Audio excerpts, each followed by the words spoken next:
Hey everyone, welcome back to another Jazz Drummer Q-Tip of the week. My name, of course, is Quincy Davis. Thank you so much for tuning in. And as you can see, I am in a completely different place than I normally am when I do these videos. That's because I'm visiting my parents in Michigan. This is where I'm from, for a couple weeks. And I've always been frustrated that I haven't had a full, legit kit here at the home, at their home, that I could use for gigs and recordings and just practicing.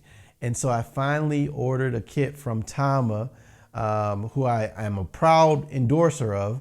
And they kindly sent me this kit, this Tama kit, Imperialstar Coffee Teak Wrap. Look at this wrap, man. This is beautiful.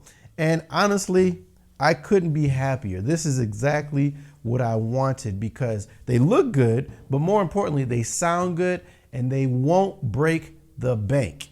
And everything you see in this video, in this picture, is what you get. And actually, not these cymbals, but they do come with I guess it's kind of a cymbal. It's like an 18-inch ride crash and hi-hats, okay? But you probably wouldn't want to use those unless you're, super beginner. But the drums themselves are legit. I'm gonna play them in a little bit to show you what they sound like. Hey, I hope you're enjoying this video. Don't forget to check out my digital download store where I've created a bunch of play-alongs and a bunch of other stuff for us drummers to practice too. So I got play-alongs for Latin grooves, for funk grooves, for odd time signatures, for swing, for just working on your coordinate. I got all kinds of stuff. So make sure you check that out. But let me just go through the specs. This is the bebop version or the bop version. So the drums are smaller. Of course, you can get a 22-inch bass drum if you want, but this is an 18-inch bass drum. It has a great tone, especially if you're into that bebop sound. Of course, like I said, you can get a 22-inch. I'm not sure if they have a 20-inch, but either way, you can't go wrong. The bass drum sounds great. And keep in mind also, I have not changed any of the heads. These are the original heads. As you can see, it says Tama there.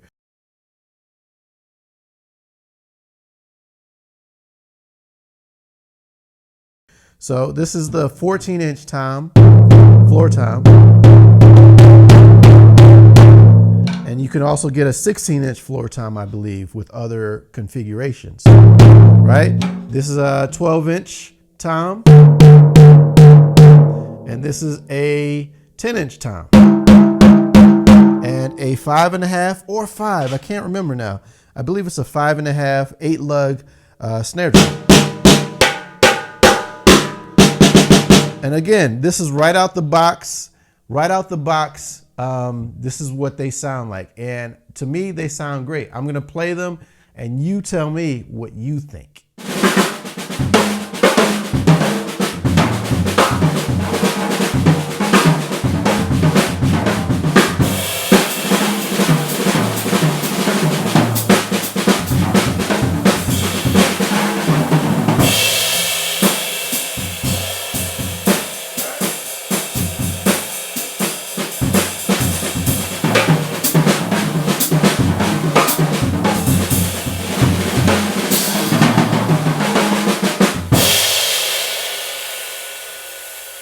What do you think? I think they sound really good, especially considering, like I said, I have not changed the heads or anything. So I think what I'm gonna do another video with the heads of my choosing. Probably ambassadors, coated ambassadors, or Evans G1s. Either way, I think they sound great as they are. Again, I did not spend a lot of time tuning them, but they sound really good like this. And the other thing I appreciate about them is that the hardware, even though it's a entry level, somewhat entry level, the hardware is legitimate. The hardware is really strong, and I think you could take these on any gig and feel comfortable. So you tell me what you think. I'm gonna play a little bit more. And yeah, tell me what you think in the comments. How do you think they sound, especially considering they are not over $1,000. I think they're about around 900 for a 5-piece kit that has a good quality sound, look great. Again, this is the Coffee Teak wrap. I believe there's maybe 3 or 4 other colors, but this for me was the best looking one. So anyway, shout out to Tama. That's my company. I love their drums. My drums at home are the Star Classics, which also sound incredible. But if you're not trying to break the bank, this is the way to go. So I'll see you on the next one. And you know what to do, right? Practice hard, but practice smart. Take care. Bye-bye.